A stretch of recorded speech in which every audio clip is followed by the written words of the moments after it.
Ladies and gentlemen, give it up for the Viper V2 Fingertip Mouse Model Boys! Starring DJ, and DJ, and DJ, and DJ!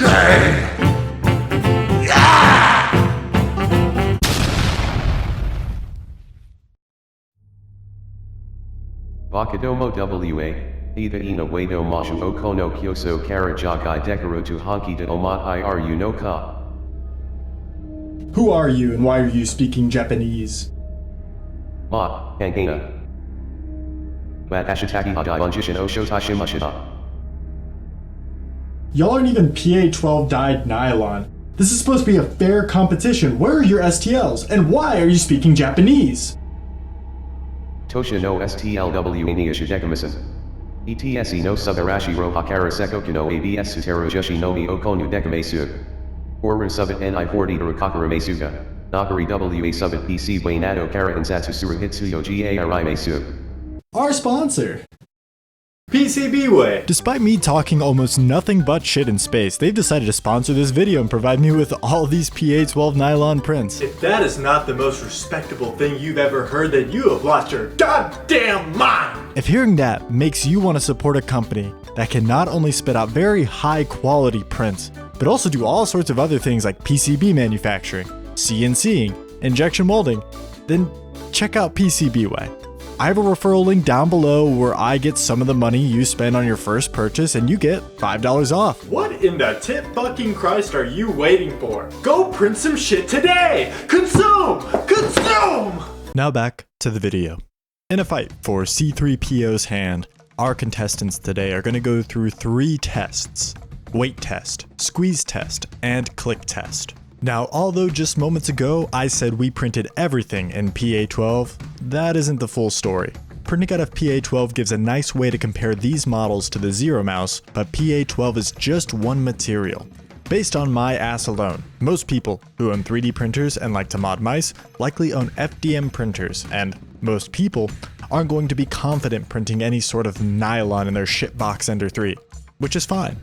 Through my research, I came to the conclusion that really the only 2 materials people should be worried about for a project like this on FDM is ASA for extreme lightweight, or PLA if you need a little bit more rigidity, maybe something easier to print, and you don't mind the slight weight gain. How much do these bodies weigh anyway? This number is what we can't work without. This comes from what the PCB, the scroll wheel, 3 screws, and my personal battery, not the stock one, I lost it, 4 jade skates, and a chunk of grip all together weigh. Some of these designs add the side button, they might even need more grip area, or you may want to use sapphire skates like me instead of jades. Here's all the individual weights if you're curious. We take this minimum weight, add this to any one of the bodies that we've weighed to get its total weight. Otherwise, just seeing the body's weight won't really give us a full picture as to how this is gonna feel as a mouse. Here are our rankings by shape, with their total weights, along with the difference per material. Something interesting to note is that PA-12 nylon actually becomes lighter than PLA around the 8 to 10 grams mark, which is strange. It's not really how I understand density to work, but it's how it is working here. Maybe it's something to do with surface area. I don't fucking know. Let me know in the comments below if you know exactly what's going on here. Other than the fact that these bodies don't really add much of anything to the total weight of these mice, we could also see that the type of material used really doesn't affect the weight in a dramatic amount. Technically though, we do have a winner, and it's ASA on this no-name body. Yep, congratulations, you really are awesome. On to test 2, click weight. This section leads me to some further shit talk for our friend Optimum Tech, who's not actually my friend. He says, I do think for a 3D printed mod kit, it does work extremely well. There are no screws, there are no hinges, you can print the entire thing as a single piece, and to be honest, in the end, they turned out way better than I expected. Maybe the lightest clicks that I've ever felt on a gaming mouse. Maybe the lightest clicks that I've ever felt on a gaming mouse. Maybe the lightest clicks that I've ever felt on a gaming mouse.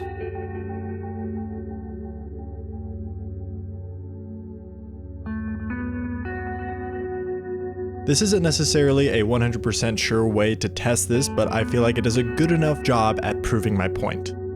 Here is my test with the zero mouse to kind of show how all these tests went without really showing all of them.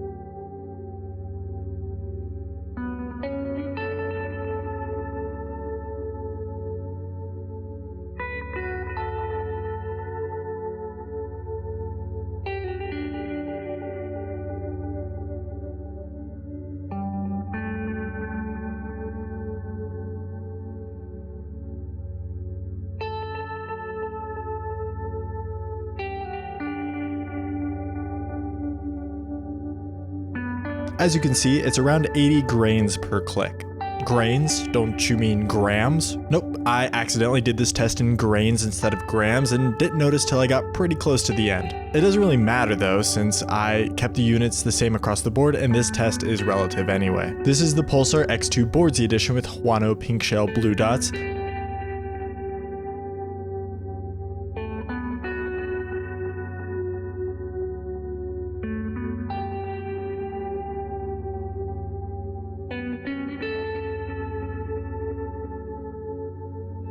Here's the Pulsar X2 Bruce Lee edition with TTC Gold.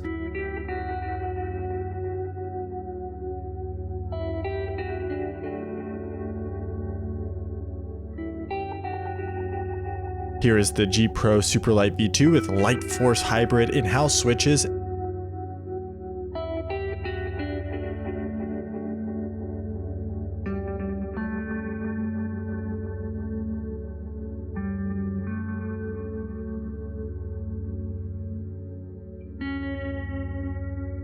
And lastly, the VGN Dragonfly with Kali Golden Black Mamba micro switches.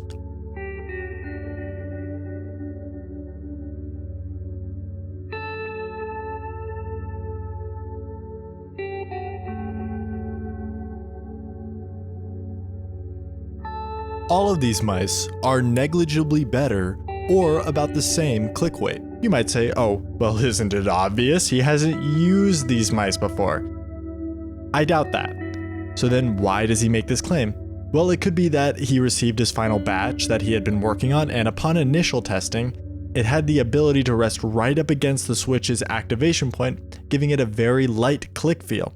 I've had this same experience, and it feels so nice knowing that I got this right. For the first week anyway. After that, just as you would bend the front wall of the mouse switch to activate the mouse, it slowly, permanently bends the opposite direction. Think of this as like erosion, slowly but surely melting away at rocks. This is even the case for fully produced mice from big manufacturers, and these mod kits, any of them are not going to be immune to this effect. So what do you look for in light click weight, and what does a good weight for this even look like? Let's deconstruct this mouse click a little. It's really, at the end of the day, a paddle you rest your fingers on to activate this little switch. Your click paddle should be able to hold enough weight where your finger can rest on it without activating the switch, but should be light enough to where as soon as you add even the tiniest amount of force, it activates the switch. This isn't even just about design though. Placement on the switch paddle plays a huge role in this, since you're working with levers, and depending on how far away you are from the fulcrum, will affect how much weight these switches can take. Now, I know that was really boring and possibly even hard to understand for the 0 people that are still watching at this point, but it serves to make 2 points. 1, the perfect switch weight is subjective, and 2, Optimum Tech's point here is inherently fucking bullshit. Relatively though, here are your numbers. It doesn't really matter though, all of these, I promise, are going to be good enough for your uses, and none of them are going to be perfect for anyone. They all click. What a fucking concept. Finally, this brings us to test number 3. Sidewall flex. In this test, I believe as designers, we are all failures in the eyes of God. In theory, you should be using 0 grams of force to hold your mouse, but that just doesn't work in any modern mouse design. You hold the mouse when really the mouse should be holding you. I'm going to attempt to solve this in another video, but as of today, we are all little failures in our own way. How does each failure compare to the rest though? Does material choice make a sizable difference? Before we get into the specifics, let me start with saying my model failed the worst in this test. So if I go hard on your model in this video, let it be known I'm throwing rocks from a poorly constructed tempered glass shack. feel free to throw some stones back. Where I am the worst in this regard, Wide Mouse and the Hexwing Pro are the polar opposite. Even though I cap myself at around 10 pounds of force due to risk of snapping these mice in some weird sideways direction, no one in their right fucking mind should be putting this much force on a mouse. And it's all due to this bar connecting the sides to each other. Sure, in the Wide Mouse's case, this makes the mouse a front loader, and spoiler alert for the one-on-ones, very hard to take apart. I think though this is by far the strongest design in the set of reviewed mice today.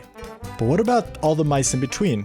What is too much in terms of side flex? The scale is not our friend for measuring this. I feel like your max amount of grip should be under 0.2 pounds of force, but this scale is not really able to detect that. I could buy an analog scale for this, but I'm just too broke to justify it. I'm just gonna say that this test is a pass-fail, and if you bend noticeably before I see a big number change on the scale, you lose. And guess what? We all fucking lose! It's kind of a damn shame. Maybe even rigged. But when you stop to consider that almost none of us stop to consider any way to support these sidewalls, are we really anything but idiots? To be absolutely frank though, I could still use any one of these easily day to day, even with their slight sidewall flex, since I grip my mouse as light as I possibly can. Them failing this test isn't really an indication of usability, but more of a way for me to make a message that we should all do better. Wide Mouse and the Hexwing Pro both win this section. Let's get a little more personal with these mice. Size, shape, and assembly are our last sections of this video, and what we'll go over in these one-on-ones, starting with the G-tip. This is the first mouse out of this bunch that I found other than my own, and is a pretty unique mid-sized build compared to a lot of these other small-sized mods.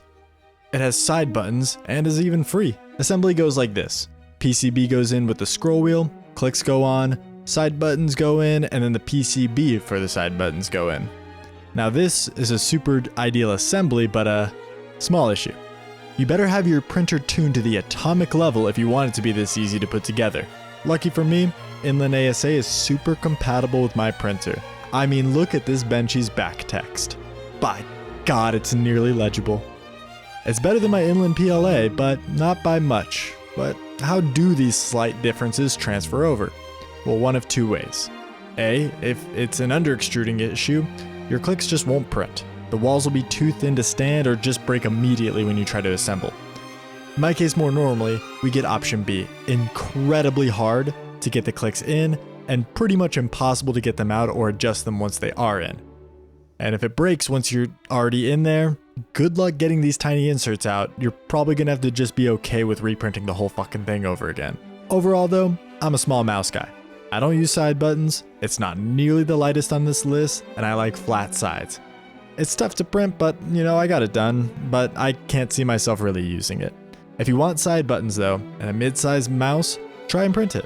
It is honestly one of the craziest stress tests of your printer, and if you get it right, you know you're incredibly dialed in and can probably print anything. But anyway, next mouse. Coming in at $10.54 for 3 variations of a printable body, 4 variations of the clicks, and a grip stencil, we have the Hexwing Original Series.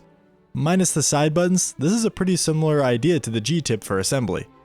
Separating the clicks from the body in order to make assembly easier and safer for your PCB.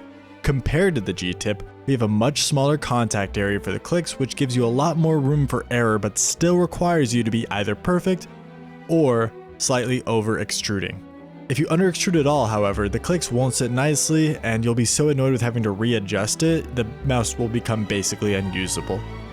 Out of the 3 bodies, I really only wanted to test one, which was this mini smooth.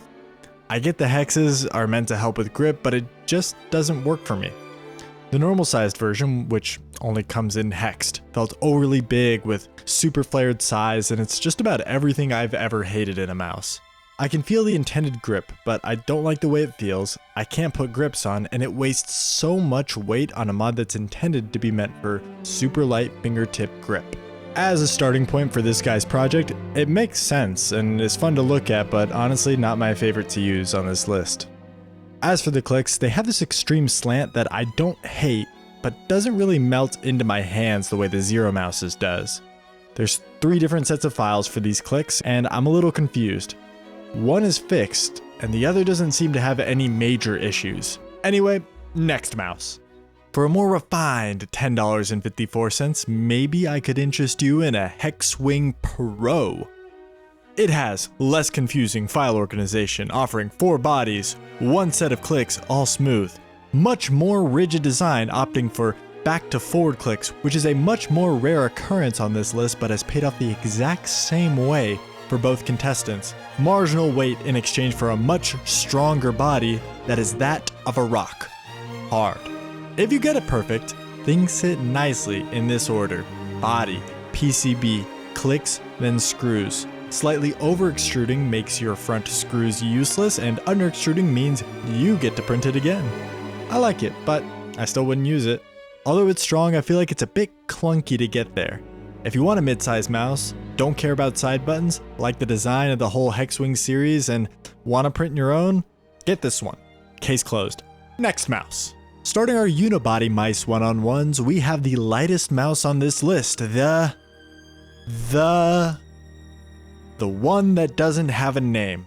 It cost me $26 for these 2 files, and that's what I've been calling it. Expensive. But not for no reason. It is truly the lightest mouse on this list, with only sacrificing freedom, comfort, and strength. But not all the strength. Mine still bends more. If you can slip the PCB in without breaking it, go become a surgeon. Shit is truly difficult. We are nearing the minimum requirements of these mice, but I don't really think this is the end. Although this is the lightest mouse I have tested, you could technically go lighter if you print the non-scroll wheel version. You'll just have to desolder your scroll wheel, and I was unwilling to do that. Fucking sue me. Now, once I had the beta scroll wheel version assembled, it was impossible for me to find a comfortable grip on this mouse. Forced grip is an understatement when talking about this mouse. It barely has anything to grip on if you have large hands. My girlfriend, who has much smaller hands, says it's fine, so maybe it is just a me problem. I don't know, but what definitely isn't a me problem is the strength of this print. It will break right here. There is just nothing for these small little layers to hold on to, but honestly, it really doesn't change the mouse when these break. Now, I wouldn't use this mouse for obvious reasons. It's way too small, hurts my hand, but maybe you'll like it if you have small hands, want to print your own, and don't mind a breakable body. Next mouse. 1 file. $5. Fixes the sidewall for the Zero mouse, but removes the slight comfort slant from the Zero mouse. Why do we have this part, by the way? Does nothing. Clicks could be longer, I guess. Very underwhelming mouse if I'm being honest, but it's not bad in any major way. The only flaw is that these front walls are a little stiff in PLA, but that's an easy fix. Use the cut feature in your slicer for a couple decimals off the build plate, and it's pretty close to perfect. It could use something to give it more sidewall strength for the death grippers out there, but that's not really a need if I'm being honest. Just like the last one, you fiddle with the PCB and the body for a few minutes, and eventually, they might end up together. Maybe not. My main issue with a lot of the unibodies, including my very own HSK mod, are these pillars. They lock you down so much when trying to put these bodies together, and then you have to dodge the click paddles and then land the sensor into one of these holders, and then you end up in this bendy, stressful dance fight with the PCB and the body. Good luck. Next mouse. You might ask me, DJ, did you really spend over $200 for all those wide mice? Nope.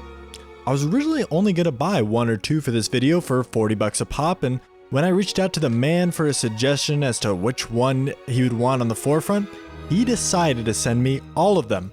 All of his wide, not that wide, and not wide at all, mice.